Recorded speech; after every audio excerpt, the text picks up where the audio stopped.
अस्सलाम वालेकुम बच्चों। आज के इंट्रोडक्शन टू कंप्यूटिंग के लेक्चर नंबर 13 में मैं आप लोगों को खुशामदीद कहता हूँ। ये चैप्टर थोड़ा सा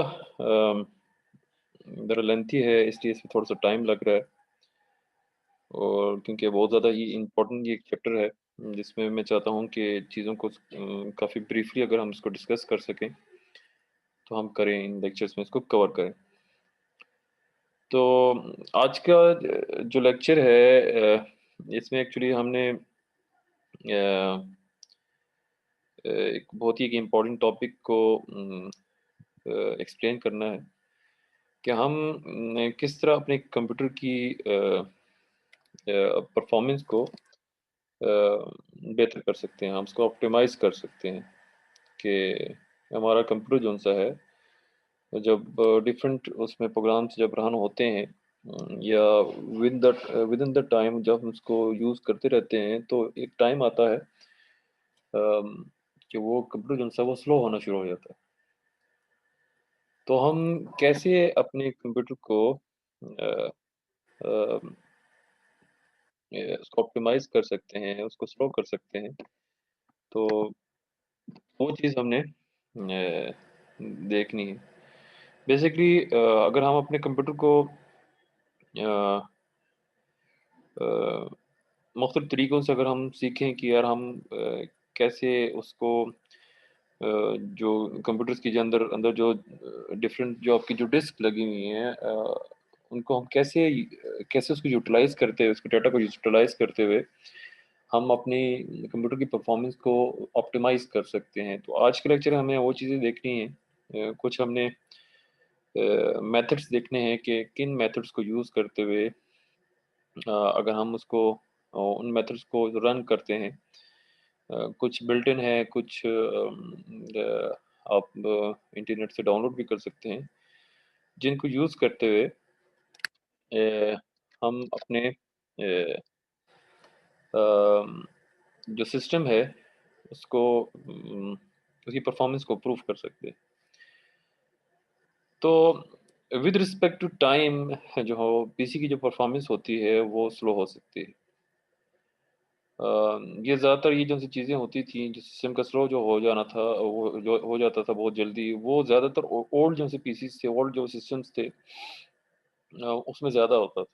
लेकिन आजकल का जो से दौर है, आजकल के जो दौर है, इसमें भी जो आपके जो पीसीज़ सिस्टम हम यूज़ करते हैं, वो मुख्तलिफ टाइम पे ओकेजनली उनकी जो परफॉर्मेंस होती है, वो कम होती जाती है।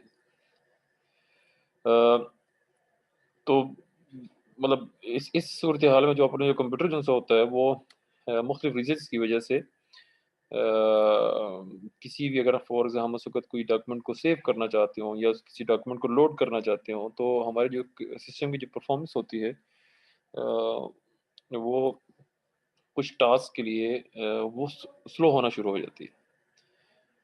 अ, तो आप एक चीज़ याद रखेंगे, जब आपका जो-सा सिस्टम है, वो आपकी एक नॉर्मल टास्क पे भी वो अगर स्लो च परफ़ॉर्मेंस दिखाता है, तो हमें यहाँ पे कुछ काम करने की ज़रूरत है।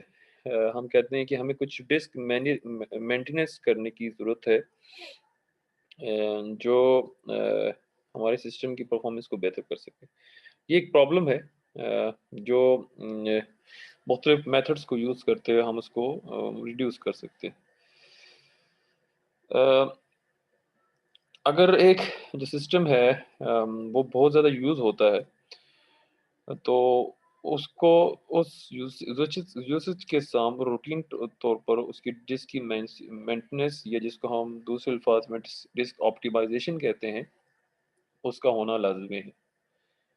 अ, इसके लिए हम कुछ अपने ही ऑपरेटिंग सिस्टम की जो बिल्ट इन जो टूल्स हैं, जो बिल्ट इन यूटिलिटीज़ हैं, उनको भी हम यूज़ कर सकते हैं। अ, तो या हम इंटरनेट से भी हम ऑनलाइन भी हम इसको यूज़ कर सकते हैं, या ऑनलाइन से इंटरनेट से कुछ डाउनलोड भी कर सकते हैं। अ, अपने जो हार्ड डिस्क है कंप्यूटर की हार्ड डिस्क को, उसको बेस्ट तौर पे हम उसको उसी परफॉर्मेंस को यूज़ कर सकते हैं।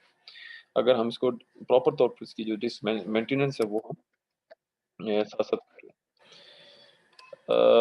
ये जो सी ऑप्टिमाइज़ेशन के जो अगर एक अपने सिस्टम को अगर आपने परफ़ॉर्मेंस अच्छी रखनी है, तो आप उसको मंथली अगर उसको रन करो तो बहुत अच्छा है। एक रूटीन तौर पे आपकी जो उसकी अगर आप उसकी ऑप्टिमाइज़ेशन के मेथड्स चलाओ तो जो आपकी जो सिस्टम की जो परफ़ॉर्मेंस है वो ज़्यादा बेहतर होगी। तो ये किन-किन चीज़ों से इनको ठीक किया जा सकता है? उसमें सबसे पहले तो ये है कि अ अ, जो सिस्टम में जो अननीडेड जो फाइल्स हैं सबसे पहले तो हमारा ये काम होना चाहिए कि हम उसको साथ-साथ उसको क्लीन अप करते जाएँ। अ, हमारा जो सिस्टम है अगर फ़ॉर एग्ज़ाम्पल हम बहुत मतलब आप अगर फ़ॉर आप ये समझ लो कि यार जो ओल्डर पीसीज़ हैं उसके लिए ये चीज़ होना ज़्यादा होता है, नहीं, आपका अगर फ़ॉर एग्ज़ाम्पल आपने कुछ कुछ मंथ ही हुए हैं, आपने अपने सिस्टम को आप यूज़ कर रहे हो, तो उस वक़्त भी इन चीज़ों का इस अगर आप इन चीज़ों का ख़ास तौर पे ख़्याल रखो तो आपका सिस्टम जो है उसकी परफ़ॉर्मेंस बहुत अच्छी ही रहेगी। अ, तो जैसे मैंने आपको बताया कि हम सबसे पहले तो ये काम हमें करना चाहिए कि कुछ मंथ का भी अगर आपका कंप्यूटर हो, आपने उसको यूज़ कर रहे हो, तो उसमें कुछ हंड्रेड ऑफ फाइल्स ऐसी फाइल्स होती हैं जिसको हम कहते हैं ये अननीडेड फाइल्स हैं, जो आपकी हार्ड डिस्क की जो अननेसेसरी तौर पे जो उसकी स्टोरेज है उसको फिल कर रही होती है, ठीक है? वो हार्ड डिस्क को जो फिल कर रही होती है तो जो अगर जो विंडोज़ है अम, इन अननीडेड फाइल्स को यूज़ करते हुए वो इस डिस्क स्पेस की वजह से वो जो विंडोज़ है वो स्लो काम करती है। अ, तो इनमें कुछ मतलब ज़्यादातर जो सी ऐसी फाइल्स होती हैं जो सिर्फ़ टेम्परेरी तौर पे आपकी स्टोर होती हैं, ठीक है? तो ये होता ये है कि जैसे आपकी कुछ ऐसी फाइल्स हैं जो अगर हम रैम की बात करते हैं तो ऐसी कुछ फाइल्स होती हैं जो सिर्फ़ टेम्परेरी तौर पे अगर वो स्टोर होती हैं तो विंडोज़ का काम ये है कि उसको क्लीन करता जाए।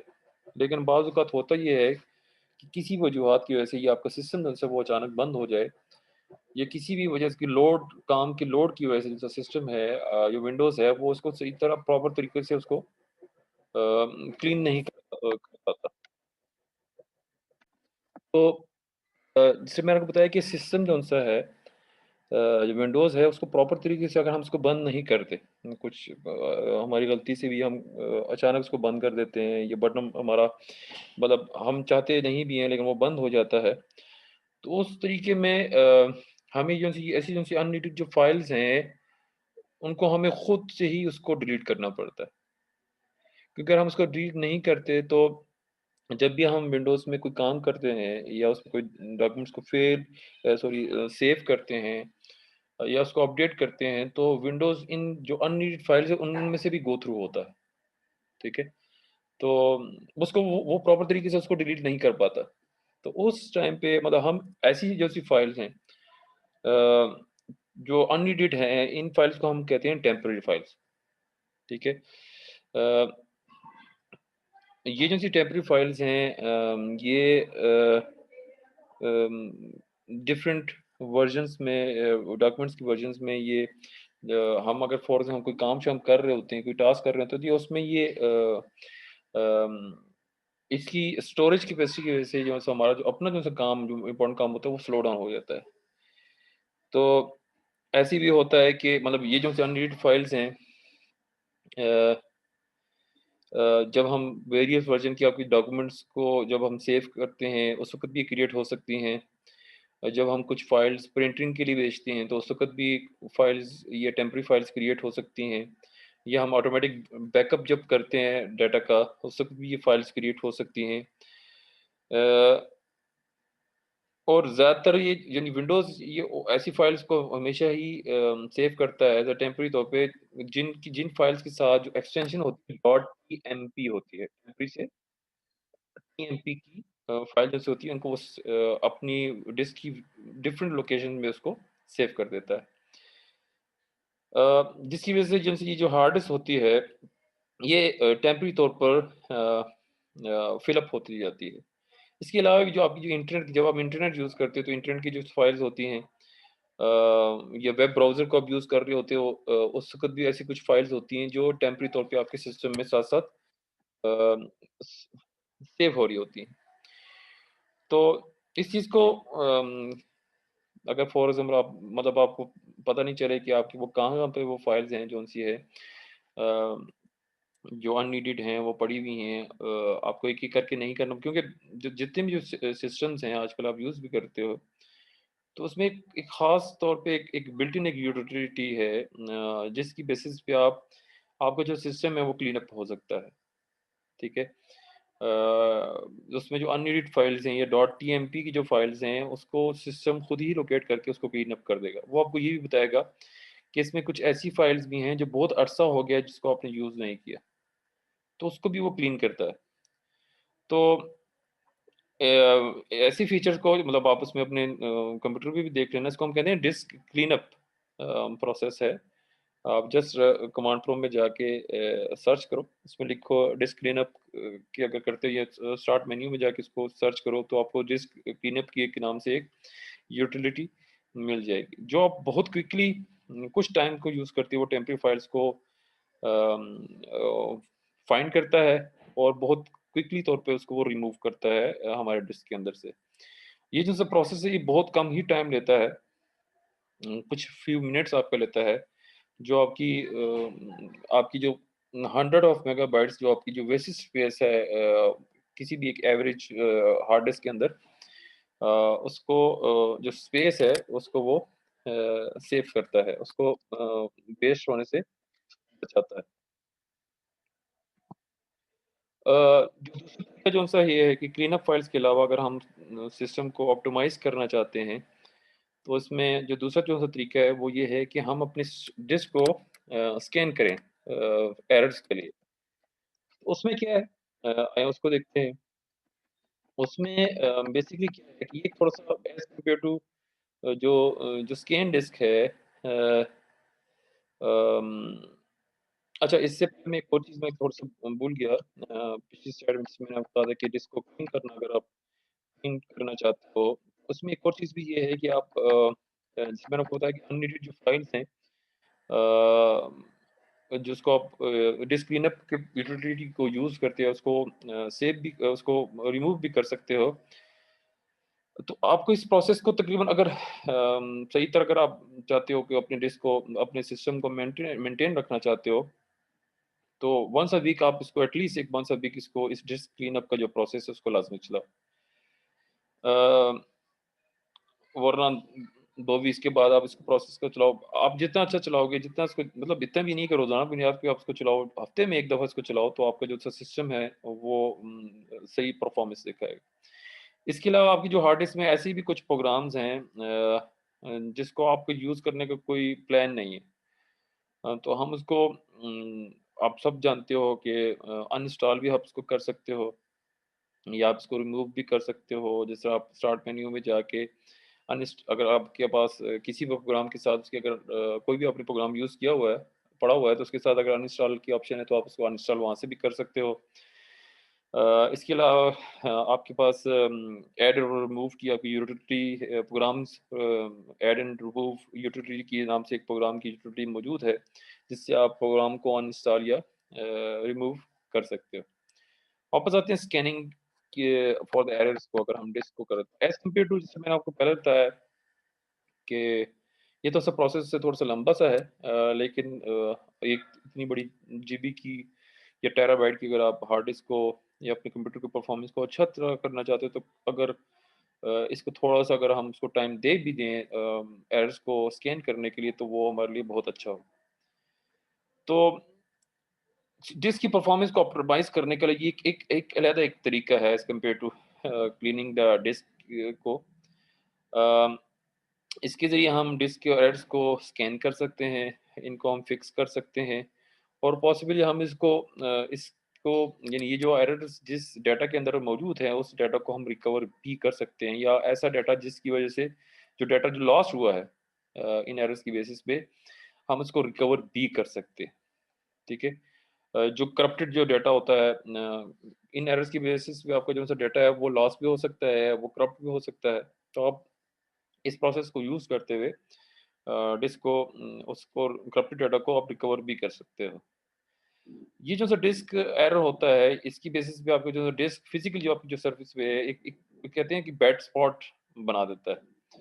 अ, या ये एक ऐसा डाटा होता है जिसके अंदर एरर्स होती हैं जो फैट के प्रोसेस से नहीं इसकी फैट के प्रोसेस से भी इसको नहीं पकड़ा गया होता, यानी इसकी उस प्रोसेस से ये गया भी होता है, फिर भी एरर्स नहीं रिमूव होते।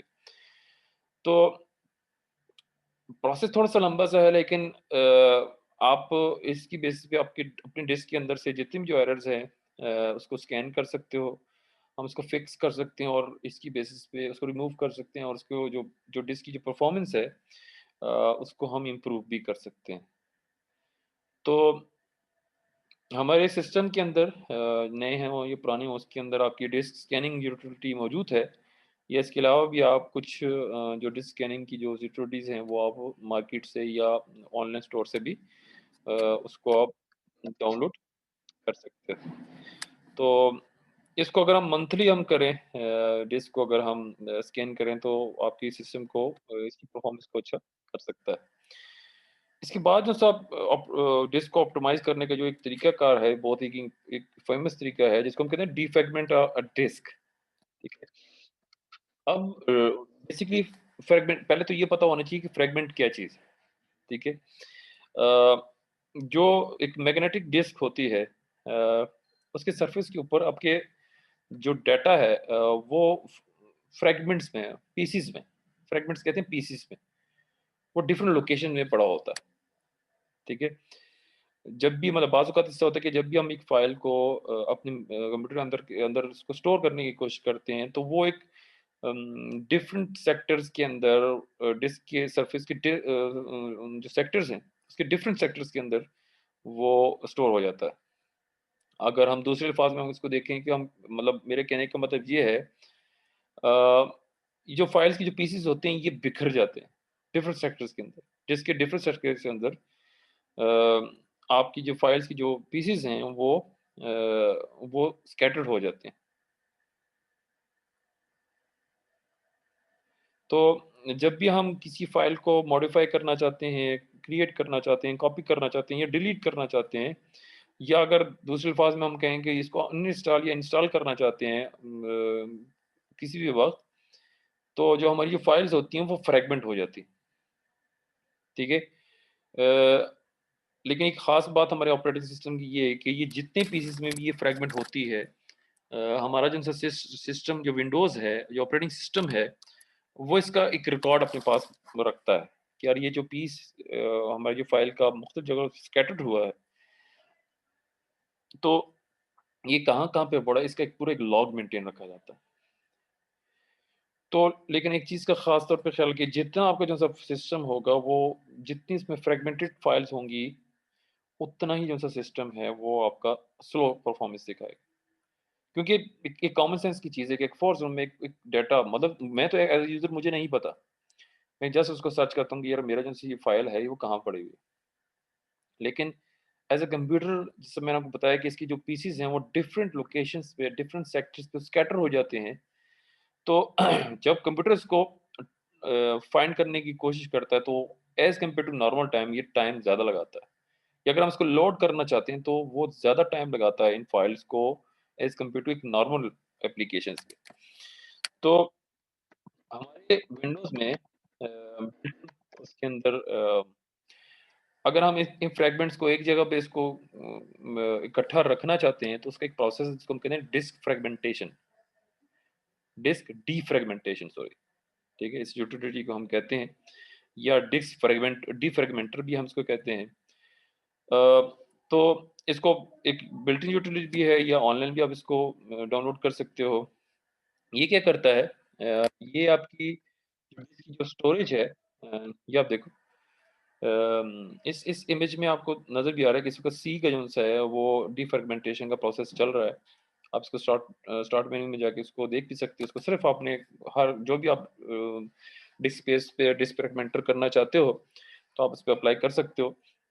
इसमें जो ये डिफरेंट कलर्स हैं, ये डिफरेंट एक ऑपरेटिंग सिस्टम में इसमें बताया हुआ है कि ये जो इनसे फाइल्स हैं, ये देखें मुख्तलिफ जगहों पे ये अगर फिर इसमें इसमें आपको मैरून कलर नज़र आ रहा है, ब्लू कलर नज़र आ रहा है, ग्रीन नज़र आ रहा है, तो ये एक फाइल है जिसका ग्रीन कलर है और उसको मुख्तलिफ जगहों पे इसकी प्लेसमेंट हुई हुई है। एक ब्लू कलर है, तो वो मुख्तलिफ जगह पे उसका ब्लू कलर दिखा रहा है। एक मैरून कलर है, तो उसका मुख्तलिफ जगह मैरून कलर दिखा रहा है। एक ब्लू कलर है, तो मुख्तलिफ जगह मैरून कलर दिखा रहा है। अच्छा एक सिस्टम वो होता है कि ये फाइल सारी मैरून कलर है, तो मैरून कलर किसी एक जगह पे हो। ब्लू कलर है, तो किसी एक जगह पे एक ब्लू कलर हो। तो ये जस्ट एक एग्जांपल की बात के तौर पर कर रहा हूँ। तो यहाँ पे ये चीज़ ये दिखा रहा है इसमें जो सी ये जो फाइल्स हैं, इसमें ये बताया हुआ है कि यार इसमें फ्रेगमेंटेड फाइल्स कौन-सी हैं। मतलब मैं आपको पहले से कलर का बात कर रहा था, उसका मतलब ये है कि आप आपको सिर्फ़ समझा रहा हूँ कि अगर कलर के लिहाज़ से अगर मैं आपको बताऊँ कि यार ये जो सी फाइल्स है वो इस तरह जगह पे मुख्तलिफ फाइल अब इसमें ये जो मैरून कलर है ये फ्रेगमेंटेड फाइल्स जो डिफरेंट फाइल्स हैं, ये जो फाइल्स हैं मुख्तलिफ जगहों में ये इनकी जो पीसेज़ हैं वो पड़े हुए हैं, ठीक है? जिनको हम नॉन कंटीन्यूअस फाइल भी कहते हैं और कंटीन्यूअस फाइल से अलग है और इसमें फ्री स्पेस आपको व्हाइट कलर की नज़र आ रही है, ठीक है? और सिस्टम फाइल्स में अलग नज़र आ रहा है, ठीक है? तो इसको हम जब डिफ्रैगमेंट करते हैं तो ये सारी जो फाइल्स हैं ये एक-एक जगह पे ये अम, लिखी होना शुरू हो जाती है। तो डिस्क डिफ्रैगमेंटिंग के फ्रैगमेंटेशन के बाद जो नेक्स्ट प्रोसेस है जिसके सिस्टम के परफॉर्मेंस के साथ कोई ताल्लुक नहीं है, लेकिन आपके सिस्टम की स्टोरेज के साथ एक बहुत गहरा ताल्लुक है। इसको हम कहते हैं फाइल कंप्रेशन। अब फाइल कंप्रेशन आप अच्छी तरह आप मे बी आपने यूज़ किया हो। बेसिकली कंप्रेशन हम कहते हैं किसे? हमारे पास बेसिकली हमारे पास मतलब अगर हम कहते भी हैं कि यार हमारी जो हार्ड डिस्क है वो काफ़ी स्टोरेज की है, लेकिन फिर भी अ, म कि हमारे पास ऐसा डाटा इतना डाटा हो जाता है कि एक वक़्त इस तरह आता है कि जो हमारे पास स्टोरेज है वो कम होना हो जाती है, कम हो जाती है। तो उस सूरत-हाल में हमें क्या करना चाहिए कि मतलब हम उस चीज़ से अगर बचें, हम फ्यूचर से उससे हम बचें, हम क्यों ना करंट तौर पे हम ऐसा काम करें कि हम वो उस टाइम जब हमें हमारे पास डिस्क की जो कैपेसिटी है वो कम हो जाएगी, तो हम उस चीज़ से कैसे बच सकते हैं? तो लार्ज स्टोरेज डिवाइसेज़ के होने के बावजूद भी यूज़र्स ऐसे हैं कि हमें ऐसा टाइम आता है कि हम अपने डाटा को बहुत ज़्यादा पुश कर रहे होते हैं कि यार उसको हम डिक्रीज़ करें कि हमारी जो स्टोरेज कैपेसिटी है वो बढ़ सके। तो इसका एक बहुत अच्छा एक सॉल्यूशन है इस प्रॉब्लम का वो ये हो सकता है कि हम जो लार्ज फाइल्स हैं डाटा है उसको हम कंप्रेस कर दें। कंप्रेस का मतलब ये है कि उसको हम श्रिंक कर दें, छोटा कर दें। अब उसमें जो उसके लिए क्या है कि ज़ाहिर-सी बात है हम ऐसी यूटिलिटी यूज़ करेंगे जिसको हम कहते हैं फ़ाइल कंप्रेशन की हम यूज़ करेंगे या डाटा कंप्रेशन की हम यूटिलिटी यूज़ करेंगे, टेक्नोलॉजी यूज़ करेंगे जो फ़ाइल की साइज़ को श्रिंक कर सके। जैसे आप ईमेल्स में आपको ये बड़ी फ़ाइल अगर आप सेंड करना चाहते हो, तो आप क्या करते हो उसको पहले कंप्रेस कर देते हो। इस तरह बिल्ट इन आपके मुख्तलिफ सॉफ्टवेयर मौजूद हैं, ईमेल्स अकाउंट मौजूद हैं। जब उसको एक लार्ज डाटा आप सेंड करना चाहते हो, तो वो कहता है कि आप ऐसा करते हैं कि इसको हम कंप्रेस कर देते हैं, फिर इसको सेंड करते हैं। कि इसकी जिसकी जो डिस्क की जो स्पेस है, वो आपकी बढ़ सकती है।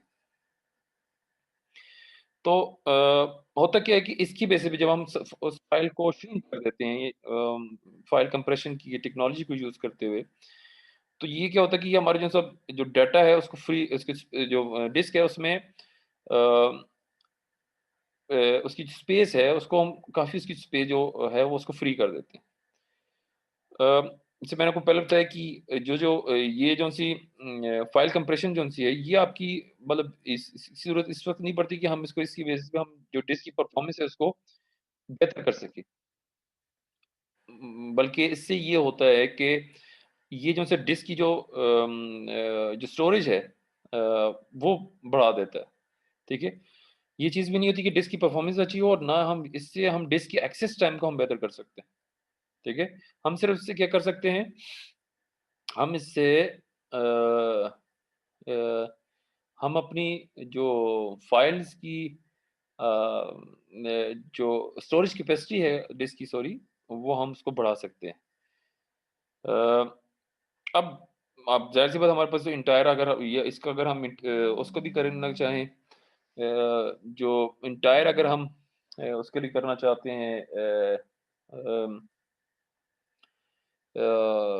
क्या कहते हैं हार्ड डिस्क के लिए या फ्लॉपी ड्राइव्स के लिए या इंडिविजुअल फाइल्स के लिए भी हम जो अगर उसको कंप्रेशन करना चाहते हैं तो ये ऐसा होता है कि 3:1 के मुनासिब की तरफ से होता है। या अगर फॉर एग्ज़ाम्पल आपकी जो फाइल का जो साइज़ है वो 300 एमबी है तो कंप्रेशन के टूल को यूज़ करते हुए आप उस फाइल को 100 एमबी की स्पेस में चेंज कर सकते हो। ठीक है?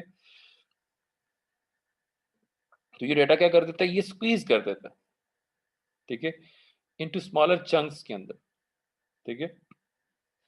जिसके अंदर से जो एक्स्ट्रा जो इन्फॉर्मेशन है उसको रिमूव कर देता है और जो मेन जो आपका जो फाइल होता है उसको कंप्रेस कर देता है। तो बस आपकी इसके लिए कौन से जो फाइल कंप्रेशन के जो टूल्स हैं वो यूज़ होते हैं जिसमें पीके-ज़िप भी है विन-ज़िप भी है, स्टफ टिप भी है।